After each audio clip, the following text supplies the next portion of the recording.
دي ماركو مع غازي العمري. مشاهدينا الكرام، ماذا يقول؟ أسامة، معنا فريق الإنتر فيدريكو دي ماركو. فيدريكو، بوناسيرا. مساء الخير، مرحبا بك معنا على قناة أبو ظبي الرياضية. بعد خسارة نابولي، هل ستخوضون هذه المباراة بدوافع إضافية؟ بدل من التفكير في نابولي علينا أن نفكر بأنفسنا، لذلك هذا المساء يجب أن نلعب ونقدم مباراة كبيرة. كيف ترى مباراة هذا المساء ضد فريق فينيسيا الذين يأتون إلى هنا في حالة جيدة؟ ستكون مباراة صعبة جدا لأنهم فازوا بمباراتهم الأخيرة ومتحلين بالثقة، وعلينا أن نحصل على النقاط الثلاث. الإنتر استقبل 8 أهداف في آخر 3 مباريات على أرضه، وهو الشيء الذي لم يعمل بشكل جيد من الناحية الدفاعية.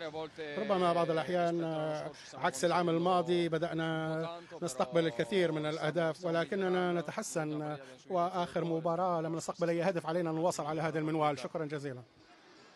أسامة، كان هذا فيدريكو دي ماركو يتحدث لأبو ظبي الرياضية قبل مباراة هامة للإنتر أمام فينيسيا سعيا للاقتراب من نابولي المتصدر. عودة إليك للاستوديو.